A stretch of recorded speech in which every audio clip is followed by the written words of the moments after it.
ദൈവനാമം വാഴ്ത്തപ്പെടുമാറാകട്ടെ. ദൈവത്തിൻ്റെ കൃപയാൽ നമുക്ക് വീണ്ടും ദൈവദിനമായി സന്ധിപ്പാൻ ദൈവം ഒരുക്കുന്ന അവസരങ്ങൾക്കായി ഞാൻ ദൈവത്തെ സ്തുതിക്കുന്നു, സ്തോത്രം ചെയ്യുന്നു. ഗലാത്യ ലേഖനം കഴിഞ്ഞതിന് ശേഷമായിട്ട് പരിശുദ്ധാത്മശാസ്ത്രം എന്നൊരു വിഷയമായിരുന്നു നമ്മൾ പഠിപ്പിക്കേണ്ട ആഗ്രഹിച്ചിരുന്നത്. അല്ലാതെ പഠിപ്പിക്കേണ്ട അധ്യാപകന് തക്ക സമയത്ത് വന്ന് റെക്കോർഡ് ചെയ്യാനായിട്ടുള്ളതായ ഒരു സാവകാശം ലഭിച്ചില്ല. അദ്ദേഹത്തിൻ്റെ ആലയത്തിൻ്റെ പുനർനിർമ്മാണം ഇവിടെ നടന്നുകൊണ്ടിരിക്കുന്നതിൻ്റെ പേരിൽ അദ്ദേഹത്തിന് വളരെ ബന്ധപ്പാടിലാണ് അദ്ദേഹം. അതുകൊണ്ട് ആ ദിവസങ്ങളിൽ കിടന്നുവന്ന് റെക്കോർഡ് ചെയ്യാൻ കഴിയാത്തതിൻ്റെ പേരിൽ നമ്മൾ വീണ്ടും എഫേസ്യ ലേഖനമായിട്ട് ഞാൻ നിങ്ങളെ സന്ധിക്കുകയാണ്. ഒരു പുതിയ വിഷയം നമ്മളിന്ന് ആരംഭിക്കുന്നു. അതുകൊണ്ട് വളരെ പ്രാർത്ഥനയോടെ നമുക്ക് ദിവസങ്ങളിലായിരിക്കാം. പ്രശ്നപരവ് താമസിച്ചാൽ പരിശുദ്ധാത്മശാസ്ത്രവും തുടർന്നുള്ള ആവശ്യങ്ങളെല്ലാം യുദാസൻ അദ്ദേഹത്തിൻ്റെ ഒഴിവുപോലെ വന്ന് നമുക്ക് എടുത്തു തരുന്നതായിരിക്കും. ദേവദാസനെ ഓർത്ത് പ്രാർത്ഥിക്കേണ്ട ഓർമ്മിപ്പിക്കുകയാണ്. നമ്മൾ എഫേസ്യ ലേഖനമാണ് നമ്മൾ സെക്ഷൻ മുതൽ പഠിച്ച് തുടങ്ങുന്നത്. നമ്മുടെ പാഠ്യപദ്ധതിയിലെ 16ാമത്തെ വിഷയമാണിത്. ഇത്രത്തോളം ദൈവം നമ്മെ സഹായിച്ചതോർത്ത് സർവമഹത്വവും ഞാൻ ദൈവത്തിന് അർപ്പിക്കുന്നു. ഇതിൻ്റെ പുറകിൽ നിങ്ങളുടെ വിലയേറിയ പ്രാർത്ഥനയുടെ പിൻബലമുണ്ടായിരുന്നു, നിങ്ങളുടെ പ്രോത്സാഹനമുണ്ടായിരുന്നു. അതെല്ലാം ഓർത്ത് നിങ്ങൾ നന്ദി പറയുന്നു. ദൈവം നിങ്ങളെല്ലാവരെയും ധാരാളമായി അനുഗ്രഹിക്കുമാറാകട്ടെ. നമ്മുടെ ക്ലാസ്സുകളിൽ കൂടുതൽ പേരെ അറ്റൻഡ് ചെയ്തുകൊണ്ടിരിക്കുന്നു. കൂടുതൽ പേരെ സന്ദേശങ്ങൾ ഷെയർ ചെയ്യുന്നു. ഇതെല്ലാം ഓർത്ത് ഞാൻ ഇത് സ്തുതിക്കുന്നു. നിങ്ങളുള്ള നന്ദിയെ ഞാൻ വീണ്ടും അറിയിക്കുകയാണ്. നിങ്ങളുടെ സഹകരണവും പ്രോത്സാഹനവും ഇല്ലായിരുന്നെങ്കിൽ ഒരു പക്ഷേ ഞങ്ങൾക്ക് ഇത്രയും തീക്ഷ്ണതയോടുകൂടി ചെയ്യുവാനുള്ള പ്രചോദനം ലഭിക്കില്ലായിരുന്നു. എന്നാൽ നിങ്ങൾ നൽകുന്ന പ്രോത്സാഹനത്തിന് ഞാനൊരു കൂടി നന്ദി പറയുന്നു. എഫെസോസ് ുള്ള സഭയാണ് എഫെസ്യ സഭ എന്ന് ഉദ്ദേശിച്ചത്. അപ്പോൾ നമ്മൾ അല്പ കാര്യങ്ങൾ എഫെസോസ് പട്ടണത്തെ കുറിച്ചൊന്ന് പഠിക്കുന്നത് നന്നായിരിക്കും. ആസിയുടെ പടിഞ്ഞാറ് ഭാഗത്തുള്ള ഈജിയൻ കടൽ തീരത്ത് സ്മുർന്നയ്ക്കും മിലത്തോസിനും ഇടയ്ക്ക് സമോസ് ദ്വീപിന് അഭിമുഖമായി സ്ഥിതി ചെയ്യുന്ന പ്രസിദ്ധമായ ഒരു തുറമുഖ പട്ടണമാണിത്. പൗരസ്ത്യ പാശ്ചാത്യ ദേശങ്ങളെ തമ്മിൽ ബന്ധിപ്പിച്ചിരുന്ന ഒരു വാണിജ്യ കേന്ദ്രമായിരുന്നു എഫെസോസ് എന്നുള്ളത്. കൂടാതെ ഈജിപ്തുമായിട്ടും ഒരു വാണിജ്യ ബന്ധം എഫെസോസിനുണ്ടായിരുന്നു. 2ാം സഹസ്രാബ്ദം മുതൽ ജനാധിവാസമുണ്ടായിരുന്ന ആസിയയിലെ പ്രധാന പട്ടണമായ എഫെസോസ് പുതിയ നിയമകാലത്ത് റോമാ സാമ്രാജ്യത്തിൻ്റെ നേരിട്ടുള്ള ഭരണത്തിൽ സാമ്രാജ്യത്തിൻ്റെ 4ാമത്തെ പട്ടണമായിട്ട് ഇത് ശോഭിക്കുവാനിടയായിത്തീർന്നു. അതിനു മുമ്പ് യഥാക്രമം പേർഷ്യൻ, ഗ്രീക്ക് ഭരണമായിരുന്നു ഇവിടെ ഉണ്ടായിരുന്നത്. പല ജനതകളും പല സംസ്കാരങ്ങളും ഇവിടെ ഉണ്ടായിട്ടുണ്ട്. യഹൂദന്മാരുണ്ട്, റോമറുണ്ട്, അങ്ങനെ അതേ പല വിഭാഗം ആളുകളും അവിടെ ഉണ്ടായിരുന്നു. ഗ്രീക്കുകാരുടെ ആഗമനത്തോടു കൂടി ക്രിസ്തുവിന് മുമ്പ് 6ാം നൂറ്റാണ്ട് മുതൽ എഫെസോസിലെ മാതൃദേവി പ്രതിഷ്ഠയായ അർത്തമിസ് ദേവിയായി വിലമതിക്കുകയും ക്ഷേത്രത്തിൻ്റെ പ്രാധാന്യം വർദ്ധിക്കുകയും ചെയ്തു. അവരുടെ ദേവിയായിരുന്നു അർത്തമിസ് ദേവി എന്നുള്ളത്. അതിവിടെ വലിയ ക്ഷേത്രം കൂടെ ഉണ്ടായിരുന്നു. അത് വളരെ പ്രശസ്തി കേട്ട ഒരു ക്ഷേത്രമായിരുന്നു. പട്ടണത്തിൻ്റെ രക്ഷാധികാരി എന്ന സ്ഥാനമായിരുന്നു അർത്തമിസിനുണ്ടായിരുന്നത്. ആ ദേവിയാണ് അവരെ സംരക്ഷിക്കുന്നത്, അവരെ സൂക്ഷിക്കുന്നത്, അവരെ പരിപാലിക്കുന്നതായ വിശ്വാസം ആ ജനതയ്ക്ക് ഉണ്ടായിരുന്നു. അപ്പോസ്തല പ്രവൃത്തി 19:27, 34-35 വായിക്കുമ്പോൾ നമുക്ക് ഈ കാര്യങ്ങൾ ചെറിയൊരു വിവരണം ഇവിടെ ലഭിക്കുന്നുണ്ട്.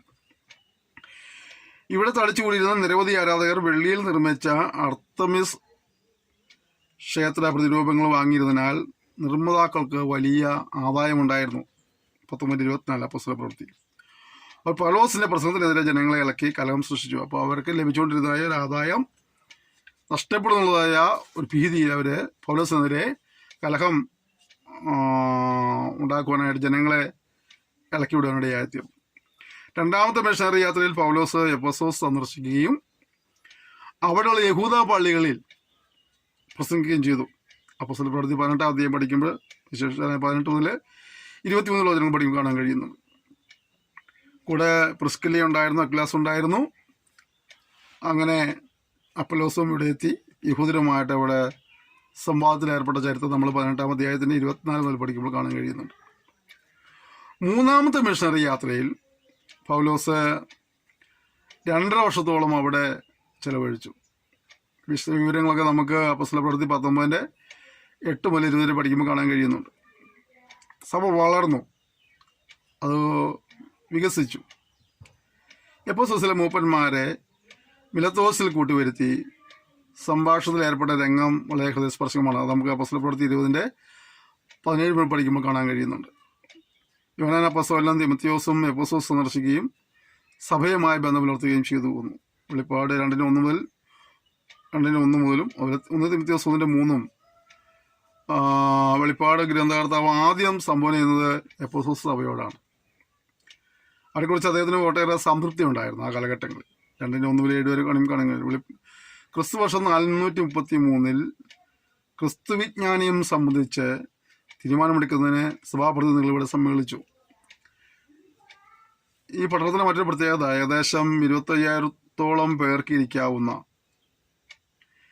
നാടകവേദി, കളിസ്ഥലം, അർത്തമിസ് ദേവീക്ഷേത്രം, ചന്തസ്ഥലം അല്ലെങ്കിൽ അഘോര, പൊതുസ്ഥാപനങ്ങൾ, നഗരവീതി, വിശുദ്ധ യോഹന്നാന്റെ പേരിലുള്ള പള്ളി, അവശിഷ്ടങ്ങൾ, പുരാവസ്തു ഗവേഷകരും അങ്ങനെയുള്ളവരുടെയൊക്കെ അവശിഷ്ടങ്ങൾ പുരാവസ്തു ഗവേഷകരെ 19-ാം നൂറ്റാണ്ട് കണ്ടെത്തുകയുണ്ടായി.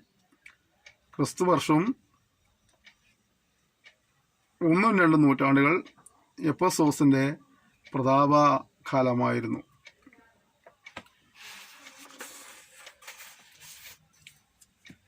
ഈ ലേഖനം പൗലോസ് എഴുതുമ്പോൾ അദ്ദേഹം കാരാഗൃഹത്തിലായിരുന്നു. പൗലോസിൻ്റെ കാരാഗൃഹ ലേഖനങ്ങളിൽ ഒന്നാണ് ഇത്. ആ സമയത്ത് റോമൻ കാരാഗൃഹത്തിലായിരുന്നു. വെറും ഒരു കത്ത് എന്നതിനേക്കാൾ ഉപരിയായിട്ട്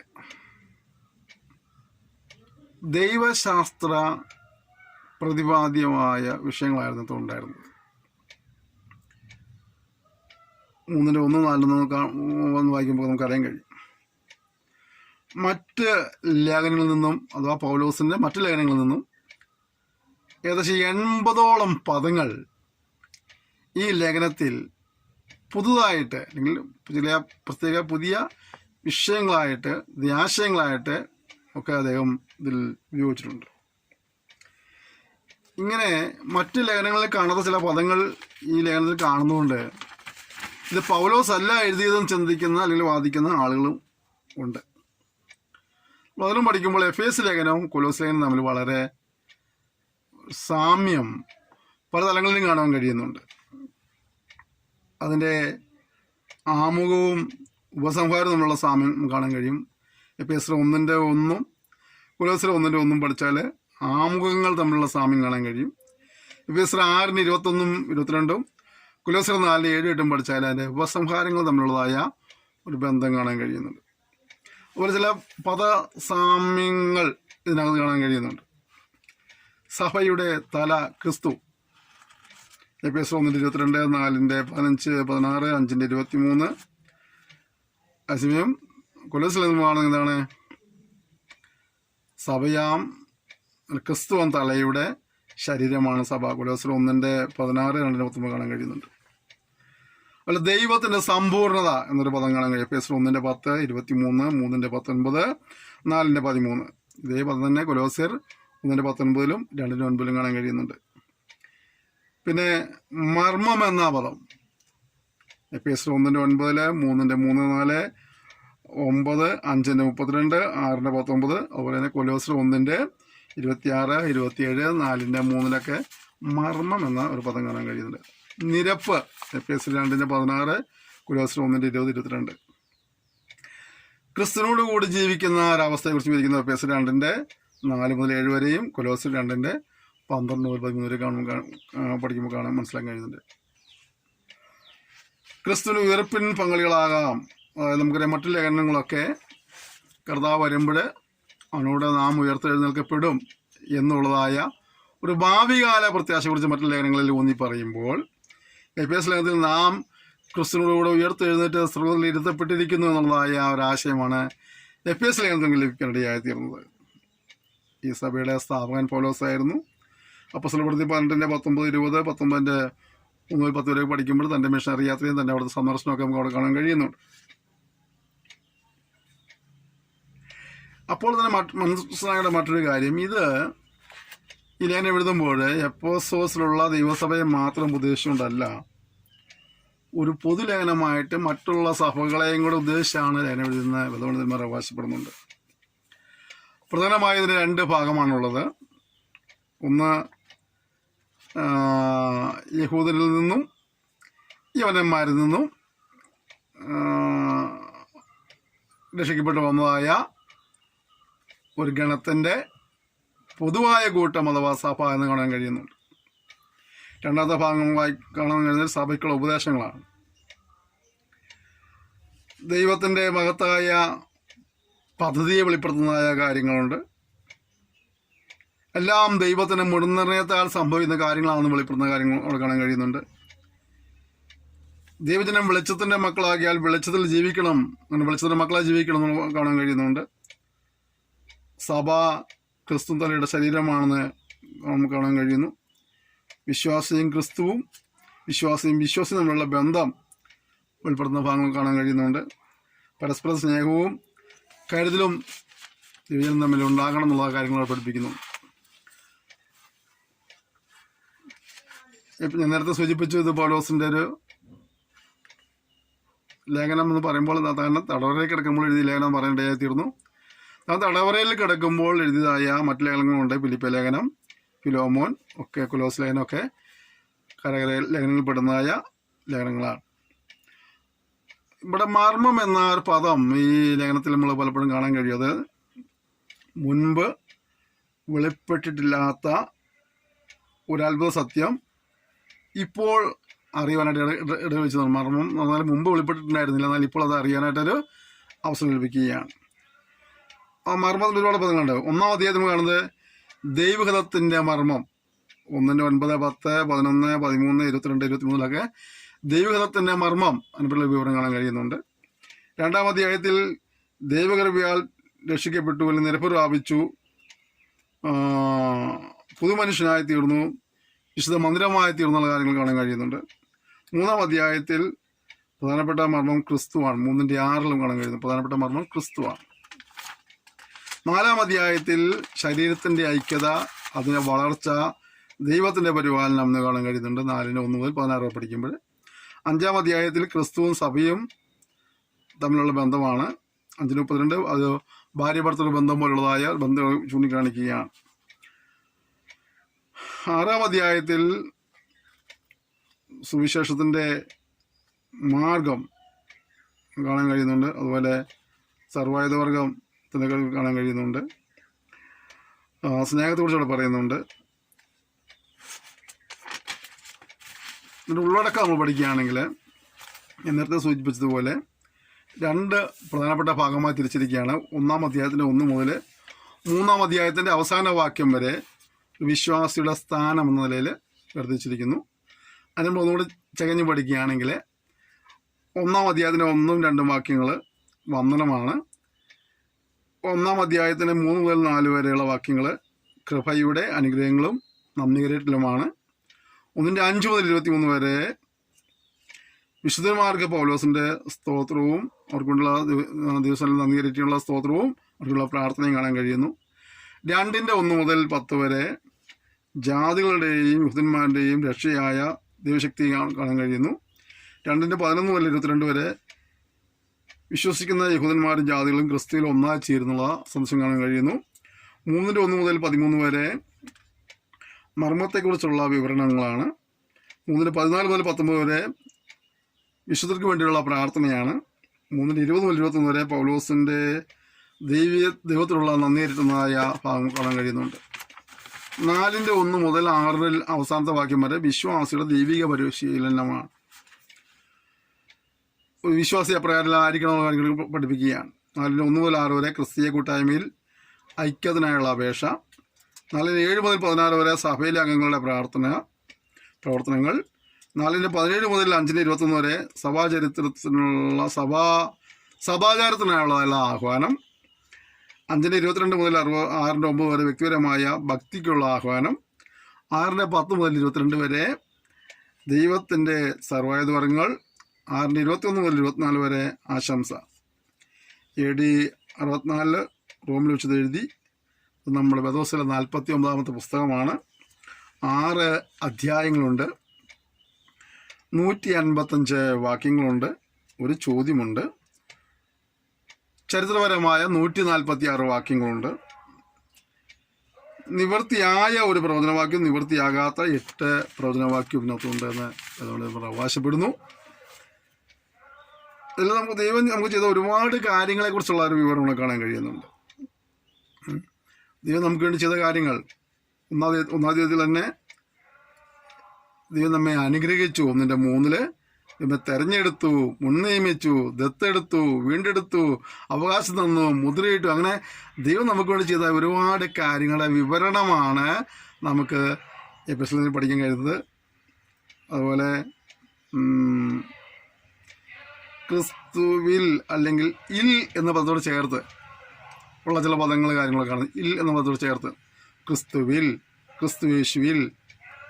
1:3, 5, 6, 7, 10, 11, 13, 15 ക്രിസ്തുയേശുവിൽ എന്നുള്ളത്. അല്ല, സ്വർഗത്തിൽ 3:10, 20, 2:7 അങ്ങനെ. സ്നേഹത്തിൽ 6-ാം വാക്യത്തിൽ, ജ്ഞാനത്തിൽ വിവേകത്തിൽ 8-ാം വാക്യം, എൻ്റെ പ്രാർത്ഥനയിൽ 16-ാം വാക്യം, പരിജ്ഞാനത്തിൽ 17-ാം വാക്യം, വിശുദ്ധന്മാരിൽ 18-ാം വാക്യം, ഈ ലോകത്തിൽ 21-ാം വാക്യം, വരുവാനുള്ള ലോകത്തിൽ 21-ാം വാക്യം, എല്ലാറ്റിലും 1:23. അങ്ങനെ ഇൽ ചേർത്തുള്ള ചില പദങ്ങൾ നമുക്ക് അവിടെ കാണാൻ കഴിയുന്നുണ്ട്. ഇതൊക്കെ നമ്മൾ സ്നേഹത്തിൻ്റെ പുറമേ പഠിച്ച ചില കാര്യങ്ങളാണ്. ജസ്റ്റ് മനസ്സിലാക്കാൻ വേണ്ടി മാത്രം ഞാനത് അങ്ങനെയുള്ള കാര്യങ്ങൾ കൂടുതൽ സമയം കൊടുക്കാറില്ല. നമ്മൾ പഠിക്കുന്ന പുസ്തകത്തെക്കുറിച്ച് ഒന്ന് മനസ്സിലാക്കാൻ വേണ്ടി ചില കാര്യങ്ങൾ പറയുകയാണ്. നമുക്കിനി വീണ്ടും നമുക്ക് എന്ത് ചെയ്യാം, നമുക്ക് FSL ലേഖനത്തിലേക്ക് പ്രവേശിക്കാം. നമ്മൾ ആ ലേഖനങ്ങളെ വായിച്ച് നമുക്ക് ധ്യാനിച്ച് അതിന് മുന്നോട്ട് പോകാം. ദൈവത്തിൻ്റെ പരിശുദ്ധാത്മാവ് നമ്മോട് സംസാരിക്കുന്നതിനായിട്ട് നമുക്ക് പ്രാർത്ഥനയോടെ കർത്താവിലായിരിക്കാം. ആരെ എന്ന് പറയുന്നതിനേക്കാൾ ഉപരിയായിട്ട് ദൈവത്തിൻ്റെ പരിശുദ്ധാത്മാവ് നമ്മോട് സംസാരിക്കണം, നമ്മെ ബലപ്പെടുത്തണം, നമ്മെ ആശ്വസിപ്പിക്കണം. അതോടൊപ്പം തന്നെ നമ്മെ കറക്റ്റ് ചെയ്യുക, തിരുത്തുവാനിടയായി തീരണം. അല്ലേ, വെറും ആശ്വാസവും അനുഗ്രഹവും മാത്രം പോലെ നമുക്ക് തിരുത്തണ തലങ്ങളിൽ തിരുത്തുവാനിടയായി തീരണം. ക്രമീകരണം വേണ്ട തലങ്ങൾ ക്രമീകരണം വരുത്തിനിടയായി തീരണം. അങ്ങനെയൊക്കെയല്ലേ ഉത്സവത്തിന് വിജയം പ്രാപിക്കാൻ കഴിയുള്ളൂ. നമുക്ക് 1-ാമത്തെ അധ്യായത്തിൻ്റെ 1-ാമത്തെ വാക്യം നമുക്ക് വായിച്ചു തുടങ്ങാം. ദൈവേഷ്ടത്താൽ ക്രിസ്തുയേശുവിൻ്റെ അപ്പോസ്തലനായ പൗലോസ്. നമ്മൾ മനസ്സിലാക്കുന്ന കാര്യം, നാം ഓരോരുത്തരും കർത്താവിൻ്റെ ശുശ്രൂഷ ഏതെങ്കിലും ഒരു ഭാഗമായിട്ടുണ്ടെങ്കിൽ, ദൈവസഭയുടെ ഒരു അംഗമായിട്ടുണ്ടെങ്കിൽ, സ്വർഗീയ കുടുംബത്തിൻ്റെ ഒരു അംഗമായിട്ടുണ്ടെങ്കിൽ ഓർക്കേണ്ട കാര്യം, അതെങ്ങനെ സംഭവിച്ചതാ? ദൈവേഷ്ടത്താൽ സംഭവിച്ചതാണ്, ദൈവത്താൽ സംഭവിച്ചതാണ്. ആ ഒരു ബോധ്യം നാം എപ്പോഴും ഭരിക്കണം. എന്നെ ദൈവത്താൽ ഞാൻ തിരഞ്ഞെടുക്കപ്പെട്ടവനാണ്, ദൈവത്താൽ ഞാൻ നിയോഗിക്കപ്പെട്ടവനാണ്, ദൈവത്താൽ ഞാൻ വിളിച്ച് വേർതിരിക്കപ്പെട്ടവനാണ്, ഞാൻ ദൈവത്തിൻ്റെ പൈതലാണ്, ദൈവത്തിൻ്റെ മകനാണ്, ദൈവത്തിൻ്റെ മകളാണ്, ഞാൻ ദൈവകുടുംബത്തിലെ അംഗമാണ്. ഈ ഒരു ബോധ്യം നമ്മെ എപ്പോഴും ഭരിക്കണം. നമുക്കൊരു പിതാവുണ്ട്, നമുക്കൊരു സംരക്ഷകനുണ്ട്, നമുക്കൊരു ഉത്തരവാദിയുണ്ട്, നമുക്കൊരു ഉടയവനുണ്ട് എന്നുള്ളതായ ബോധ്യം എപ്പോഴും ഭരിക്കേണ്ടതായിരുന്നു. എന്താ ലോകത്തിലെ മനുഷ്യൻ്റെ നിരാശയുടെ കാരണം? എനിക്കാരുമില്ല, സ്നേഹിപ്പാൻ ആരുമില്ല, കരുതുവാൻ ആരുമില്ല. അതൊക്കെയല്ലേ മനുഷ്യൻ്റെ നിലവിളികൾ. നമുക്ക് പറയാം, എനിക്കൊരു ദൈവമുണ്ട്, എന്നെ കരുതുന്ന ഒരു ദൈവമുണ്ട്, എന്നെ സ്നേഹിക്കുന്ന ഒരു ദൈവമുണ്ട്, എന്നെ പരിപാലിക്കുന്ന ദൈവമുണ്ട്, എന്നെ കൈവിടാത്തൊരു ദൈവമുണ്ട്, എന്നെ ഉപേക്ഷിക്കാത്തൊരു ദൈവമുണ്ട്. ഈ ഒരു ഉറപ്പ് നമുക്ക് എല്ലാ തലങ്ങളിലും, മനുഷ്യ ചിലപ്പോൾ കൂടെ നിൽക്കുന്നവർക്ക് വിട്ടുപോകും. ഒപ്പം നിൽക്കാന്നൊക്കെ പറഞ്ഞു ഒരു കുഴി കിടന്ന് ചാവാന്ന് പറഞ്ഞവരൊക്കെ ചിലപ്പോൾ ഇട്ടിട്ടേ പോകും. അതൊക്കെ ലോകത്തിലെ മനുഷ്യൻ്റെ സ്ഥിതിയാണ്. ഞാൻ നിന്നെ നിത്യസ്നേഹത്താൽ സ്നേഹിച്ചിരിക്കുന്നു പറഞ്ഞ ഒരേ ഒരുവനുള്ളൂ, നമ്മൾ ദൈവമാണ്. നമ്മൾ എബ്രായലേഖനം പഠിക്കുമ്പോൾ കാണുന്നില്ലേ, യേശു ക്രിസ്തു ഇന്നലെയും എന്നുമെന്നേക്കും ആരാ? അനന്യനാണ്, മാറ്റമില്ലാത്തവനാണ്. അവൻ മാത്രമേ ഉള്ളൂ മാറ്റമില്ലാത്തവനായിട്ട്. ബാക്കിയുള്ളവരൊക്കെ മാറിപ്പോകുന്നതാ. മാതാപിതാക്കൾ മാറിപ്പോകാം, മക്കൾ മാറിപ്പോകാം, സഹോദരങ്ങൾ മാറിപ്പോകാം, ഭാര്യ മാറാം, ഭർത്താവ് മാറാം. ഇന്ന് നമ്മൾ കാണുന്ന വിശ്വാസിയും ഉപദേശിയും ഒക്കെ മാറാം, യജമാനും ദാസനും ഒക്കെ മാറാം, അടിമയും ഉടമയൊക്കെ മാറാം. പക്ഷെ മാറ്റമില്ലാത്ത ഒരേ ഒരുവൻ നമ്മുടെ കർത്താവാണ്. അപ്പം അവൻ്റെ ഇഷ്ടത്തിലാണ് നമ്മളിവിടെ ഈ പദവിയിലൊക്കെ ആയിരിക്കുന്നത്. നമുക്ക് ഒരുപാട് പരാതികളും പരിമിതികളും പറയാം. ഈ ദൈവമുണ്ട്, എന്നെ സ്നേഹിപ്പാനായിട്ട്, എന്നെ കരുതുവാനായിട്ട്, സൂക്ഷിപ്പാനായിട്ട് ദൈവമുള്ളതായ വിശ്വാസം ഇപ്പോൾ ഭരിക്കാനിടയായി തീരട്ടെ. ദൈവമക്കളെ, നമ്മെ വിളിച്ച് വേർതിരിച്ചൊരുവനുണ്ട്. നമ്മുടെ കഷ്ടതകളിൽ, പ്രയാസങ്ങളിൽ, പ്രതികൂലങ്ങളിൽ, ദുരിതങ്ങളിൽ, രോഗങ്ങളിലൊക്കെ നമ്മുടെ ഒപ്പം നിൽക്കുന്ന ഒരു ദൈവമുണ്ട്. മറ്റുള്ള ചിലപ്പം വിട്ടേച്ച് പോയെന്ന് വരും, പക്ഷേ ദൈവം നമ്മുടെ കൂടെയുണ്ട്. ആ ഒരു വിശ്വാസം വേണം നിങ്ങൾ മുന്നോട്ട് പോകുവാനായിട്ട്. ഒരു ദർശനം തന്നിട്ടുണ്ടെങ്കിൽ, ഒരു ശുശ്രൂഷ തന്നിട്ടുണ്ടെങ്കിൽ, ഒരു പക്ഷേ അതിൻ്റെ കൂടെ സപ്പോർട്ട് ചെയ്യുവാൻ, ഇവിടെ ഒന്ന് പ്രാർത്ഥിക്കാൻ പോലും ഒരാളുണ്ടായിരുന്നു വരില്ല. അതുകൊണ്ട് അയ്യോ എൻ്റെ കൂടെ ആരും ഇല്ലോ ചെയ്ത് വിട്ടിട്ട് പോകരുത്. പിന്നെ എന്ത് ചെയ്യണം? നിന്നെ ഏൽപ്പിച്ചത്, നിനക്ക് ആ ദർശനം കിട്ടിയത്, മറ്റവർക്ക് ദർശനം കിട്ടിയിട്ടില്ല, അവർ കുറ്റം പറഞ്ഞിട്ട് കാര്യമില്ല. നിനക്ക് കിട്ടിയ ദർശനത്തിൻ്റെ പൂർത്തീകരണത്തിന് വേണ്ടി നീ ഓടുമ്പോൾ ഒപ്പം ഇരുന്ന് പ്രാർത്ഥിക്കുവാനോ പ്രോത്സാഹിപ്പിക്കാനോ മറ്റാരും കണ്ടില്ലെങ്കിൽ ഓർക്കേണ്ട കാര്യം, ഈ ദർശനം ലഭിച്ചത് നിനക്ക് മാത്രമാകിയാൽ നീ നടപടി ചെയ്യാനുള്ളതാണ്. ഓർക്കണം, അത് ദൈവത്തിന് ഇഷ്ടത്താൽ ലഭിച്ച ശുശ്രൂഷയാണ്. ദൈവത്തിന് ഇഷ്ടത്താൽ അതിനെ വിളിച്ച് വേർതിരിച്ചതാണ്. ദൈവത്തിൻ്റെ കുടുംബത്തോടെ എന്നെ ചേർക്കുവാണ് ദൈവത്തിന് ഇഷ്ടം തോന്നി. എത്ര വലിയ ഭാഗ്യമാണ് അല്ലേ? അപ്പോസ്തലനായ പോലെ പറയാ, ദൈവേഷ്ടത്താൽ ഞാൻ അപ്പോസ്തലനായി തീർന്നു. എൻ്റെ ഇഷ്ടം കൊണ്ടൊന്നല്ല, ദൈവത്തിൻ്റെ ഇഷ്ടത്താൽ. എൻ്റെ അടുത്തത് ഇവിടെ എഫെസോസിലുള്ള എന്നൊരു പ്രത്യേക പദം ഇങ്ങനെ നമുക്കറിയാം, ഒരു ബ്രാക്കറ്റുകൾ ഇട്ടിട്ടുണ്ട്. ആ പണ്ഡിതന്മാർ പറയുന്നത് ഇത് എഫെസോസിലുള്ള ചില കയ്യെഴുത്ത് പ്രതികൾ അങ്ങനെ ഒരു പദം കാണുന്നില്ല. അഥവാ ഇത് എഫെസോസ് സഭയെ മാത്രം ഉദ്ദേശിച്ചുകൊണ്ടുള്ളതല്ല, മറ്റുള്ള ആഗോള വ്യാപകമുള്ള ദൈവസഭകളെ ഉദ്ദേശിച്ചുള്ള ഒരു പൊതുവായ ലേഖനമാണ് എന്ന് അതുകൊണ്ട് നമ്മുടെ അവകാശപ്പെടാനുള്ള കാരണം അതാണ്. ഓക്കെ, ഇതിൻ്റെ അടുത്തത് വിശുദ്ധന്മാരും ക്രിസ്തുയേശുവിൽ വിശ്വാസികളുമായവർക്ക് എഴുതുന്നത്. അപ്പോൾ ഈ ലേഖനം ആർക്കെഴുതിയതാ? ക്രിസ്തുയേശുവിൽ വിശ്വാസികളായവർക്ക്. വിശ്വാസികൾ ഒരുപാട് പേരുണ്ട് അല്ലേ, പലതരത്തിലുള്ള വിശ്വാസമുള്ളവരുണ്ട്. പക്ഷേ ഇതാർക്കെഴുതിയ ലേഖനമാണ്? ക്രിസ്തുയേശുവിൽ വിശ്വാസികളായവർക്ക് എഴുതപ്പെട്ട ലേഖനമാണ്. അപ്പോൾ നമ്മൾ യേശു ക്രിസ്തുവിലുള്ള വിശ്വാസത്താൽ വിശ്വാസികളായി തീർന്നതാണ്. മുഴുവൻ യേശു ക്രിസ്തുവിലുള്ള വിശ്വാസത്താൽ വിശ്വാസിയാകണമെങ്കിൽ നമ്മൾ റോമാലേഖനം പഠിച്ചപ്പോൾ മനസ്സിലാക്കിയൊരു കാര്യമുണ്ട്. ഈ ദൈവവചനം പ്രസംഗിക്കാനായിട്ട് ആരെങ്കിലും ഒരാളെ അയക്കണം, ആരെങ്കിലും ഒരാൾ മറ്റൊരുവിനെ അയക്കണം. അങ്ങനെ അയക്കപ്പെടുമ്പോൾ പ്രസംഗിക്കണം. ആ പ്രസംഗിക്കുന്ന ചിലർ കേൾക്കണം, കേട്ടവർ വിശ്വസിക്കണം, വിളിച്ചിട്ടത് കർത്താവിന്റെ നാമം വിളിച്ചപേക്ഷിക്കണം. അങ്ങനെ വിളിച്ചപേക്ഷിക്കുമ്പോഴാണ് രക്ഷ പ്രാപിക്കുന്നത്. അപ്പോൾ രക്ഷയുടെ പ്രോസസ്സ് നടക്കാൻ വേണ്ടി ഒരുവനാൽ ഒരുവൻ അയക്കപ്പെടുകയും അവൻ പ്രസംഗിക്കപ്പെടുകയും വേണം. മറ്റവൻ കേൾക്കണം, കർത്താവിനെ വിശ്വസിക്കണം, വിശ്വസിച്ചവൻ കർത്താവിന്റെ നാമം വിളിച്ചപേക്ഷിക്കണം, അല്ലേ? അപ്പോൾ രക്ഷ പൂർത്തീകരിക്കുന്നത്. അപ്പോൾ പ്രസംഗിക്കുക എന്നുള്ളതാണ് ഈ തലമുറയിൽ നമ്മുടെ ഉത്തരവാദിത്വം. ദൈവവചനം ചുറ്റുപാടുള്ളവർക്ക് പറഞ്ഞു കൊടുക്കുക എന്നുള്ളതാണ് നമ്മുടെ ഓരോരുത്തരുടെയും ഉത്തരവാദിത്വം. മനസ്സിലാവുന്നുണ്ടോ? അത് നമുക്ക് കർത്താവുന്ന ഒരു ഉദ്യോഗമാണ്. ഞാനത് ചെയ്യുമ്പോൾ എനിക്ക് വളരെ വേണ്ടപ്പെട്ട സുഹൃത്തുക്കളും വിശ്വാസങ്ങളും ചോദിക്കാറുണ്ട്, വല്ല കാര്യമുണ്ട് ഇതിൻ്റെ? ചിലർ ആര് കേൾക്കാൻ, ചിലർ ഇങ്ങനെ ആര് കേൾക്കാനാണ് ചോദിക്കുന്നത്. എനിക്കറിയാം, ആരും ഇത് കേൾക്കാൻ ഇല്ലായിരുന്നെങ്കിൽ ദൈവം എന്നെ കൊണ്ട് പറയിപ്പിക്കില്ലായിരുന്നു. അപ്പോൾ എവിടേക്കോ ലോകത്തിൻ്റെ ഏതൊക്കെയോ മുക്കിലും മൂലയിലിരുന്ന് ഒരുപാട് ബന്ധപ്പാടുകളുണ്ടായിട്ടും ചിലരെ കർത്താവ് എഴുന്നേൽപ്പിച്ച് കേൾക്കുവാൻ പ്രചോദനം നൽകി. അവർ കേൾക്കുന്നുണ്ട്, അവർ കേൾപ്പിക്കുവാനെ കർത്താവ് എന്നെ ഉപയോഗിച്ചിരിക്കുകയാണ്. ഞാൻ വലിയ പ്രഗത്ഭനായ പ്രസംഗകനായിട്ടൊന്നുമല്ല, വേദപണ്ഡിതനുമായിട്ടൊന്നുമല്ല. ഇതെന്താണ്, കർത്താവിനെ എന്നോട് നിങ്ങളോട് ഹിതം തോന്നിയപ്പോൾ ദൈവത്തിൽ നമ്മളെ പിന്നെ കൂട്ടിമുടിച്ച് ദൈവം നമ്മൾ സംസാരിച്ചുകൊണ്ടിരിക്കുകയാണ്. അതായത് അടുത്തത്, നമുക്കെല്ലാവർക്കും പിതാവായ ദൈവത്തിൽ നിന്നും കർത്താവായ യേശു ക്രിസ്തുവിൽ നിന്നും കൃപയും സമാധാനവും ഉണ്ടാകട്ടെ. പൗലോസിന്റെ എഴുത്തുകൾ കാണുന്ന ഒരു പദമാണ് കൃപയും സമാധാനവും ഒക്കെ. കർത്താവായ യേശു ക്രിസ്തുവിലുള്ള വിശ്വാസിയാണ് നിങ്ങൾക്ക് എന്തൊക്കെ ലഭിക്കും? ദൈവത്തിന് കൃപയും ലഭിക്കും, സമാധാനം ലഭിക്കും. ഞാനിങ്ങനെ പറയാം, പ്രതിസന്ധികളിൽ തടന്നു പോകാതെ മുന്നേറുവാൻ ആവശ്യം കൃപ ലഭിക്കും. ആ യുദ്ധത്തിൻ്റെയും അക്കേടതയുടെയും അഭേദനയുടെയും ആ നിരാശ സന്ദർഭങ്ങളിലും നിലനിൽക്കാനുള്ള കൃപയ്ക്കൊപ്പം തന്നെ സമാധാനം, സകല ബുദ്ധിയേയും കവിഞ്ഞ ദൈവ സമാധാനം. നമുക്ക് ജീവിതത്തിൽ പ്രശ്നങ്ങളില്ലാണ്ടൊന്നല്ല, നമുക്ക് പ്രശ്നങ്ങളേ ഉള്ളൂ. പക്ഷേ ആ പ്രശ്നങ്ങളുടെ നടുവിൽ നമ്മൾ എന്ത് ചെയ്തുകൊണ്ടിരിക്കുക? സമാധാനം അനുഭവിക്കുക. അത് ആരുന്ന സമാധാനമാണ്? നമ്മുടെ കർത്താവ് സമാധാനം. എങ്ങനെ സമാധാനം?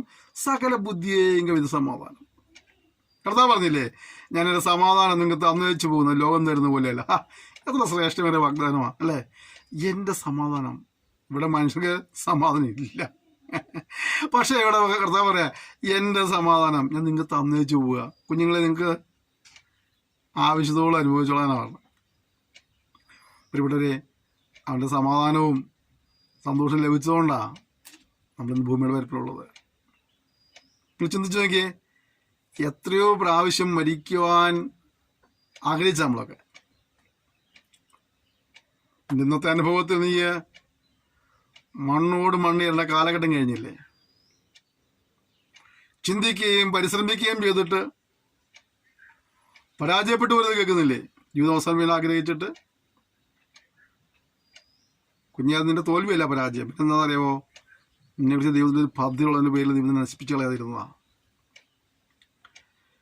ജീവിതത്തിൽ എല്ലാ പ്രതിസന്ധികളുമായി ഏറ്റുമുട്ടി മുന്നോട്ട് പോകാൻ കഴിയാതെ അവസാനിപ്പിക്കാൻ ആഗ്രഹിച്ചിടത്തുനിന്ന് നീ ചില കാര്യങ്ങൾ കണക്കൂട്ടി ചെയ്തിട്ട് അത് പരാജയപ്പെട്ടു പോയെങ്കിൽ നിന്റെ തോൽവിയല്ലേ അത്?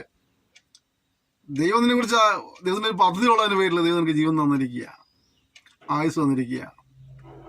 നാളുകളിൽ നിങ്ങളുടെ നന്മയും അനുഗ്രഹവും എല്ലാം പ്രാപിക്കാൻ പോവുകയാണ്, ഉയർച്ചകൾ പ്രാപിക്കാൻ പോവുകയാണ്.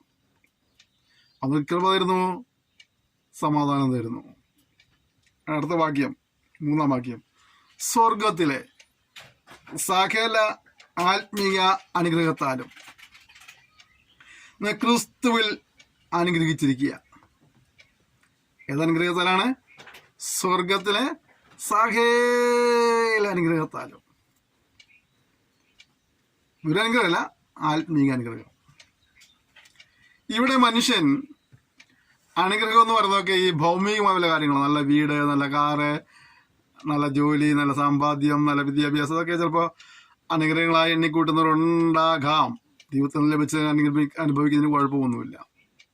പക്ഷെ ദൈവം നമ്മെ അനുഗ്രഹിക്കുന്നുണ്ട്. ഒരു വലിയ കാര്യം എന്നല്ലോ, സ്വർഗത്തിലെ സകല ആത്മീയ അനുഗ്രഹത്താലും.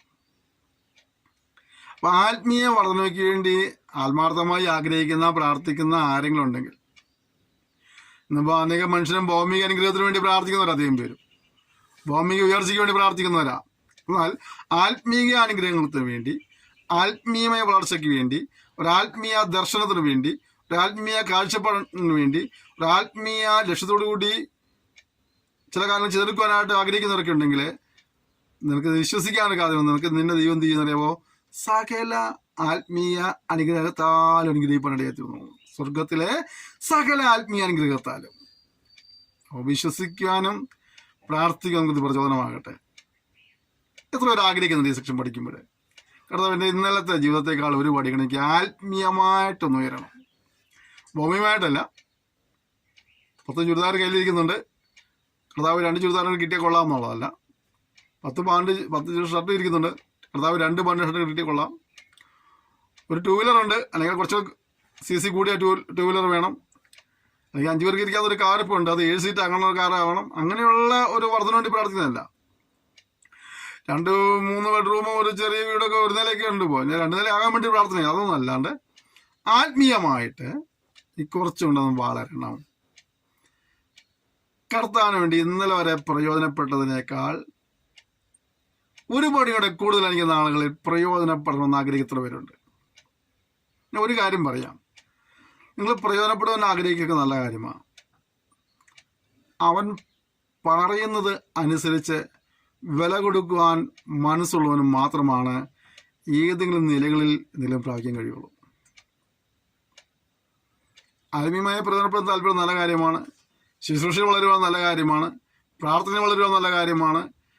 പക്ഷെ ഇതിനൊക്കെ പുറകിൽ കർത്താവ് പറയുന്ന ചില നിർദ്ദേശങ്ങൾ അനുസരിച്ചുകൊണ്ട് വില കൊടുക്കുവാൻ തയ്യാറാകുന്നവർക്ക് വേണ്ടി മാത്രമേ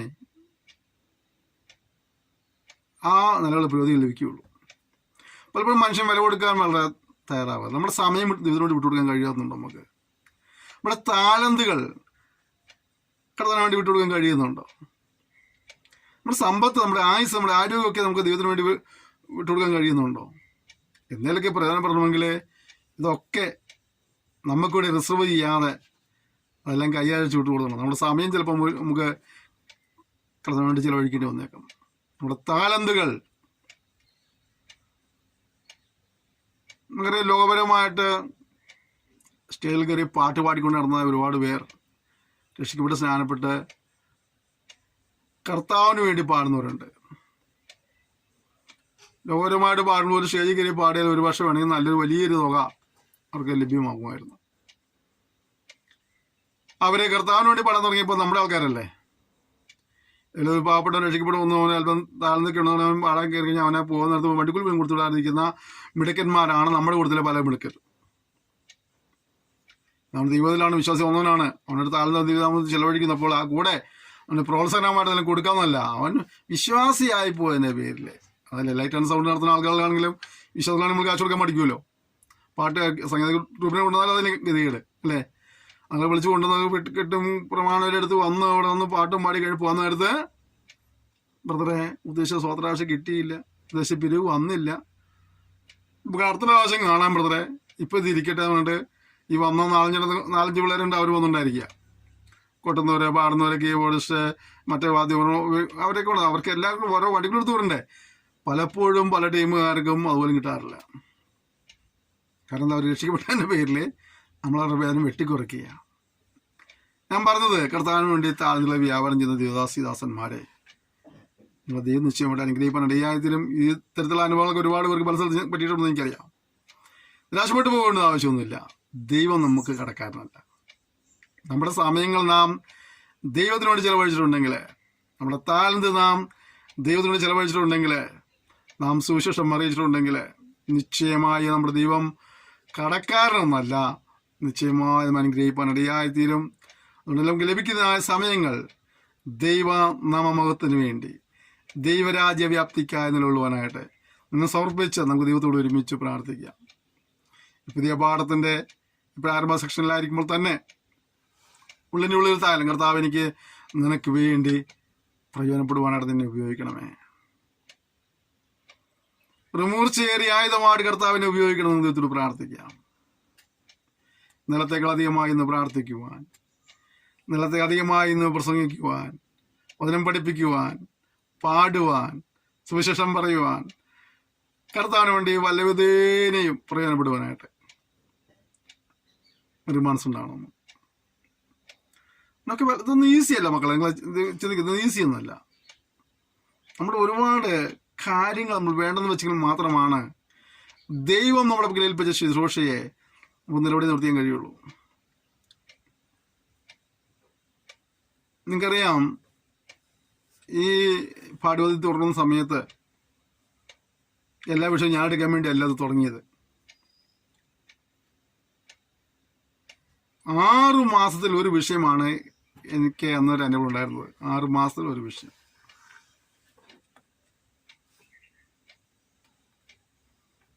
പക്ഷെ 4 മാസത്തിൽ ഒരു വിഷയം. അതിൻ്റെ എൻ്റെ ഉണ്ടായിരുന്നത്.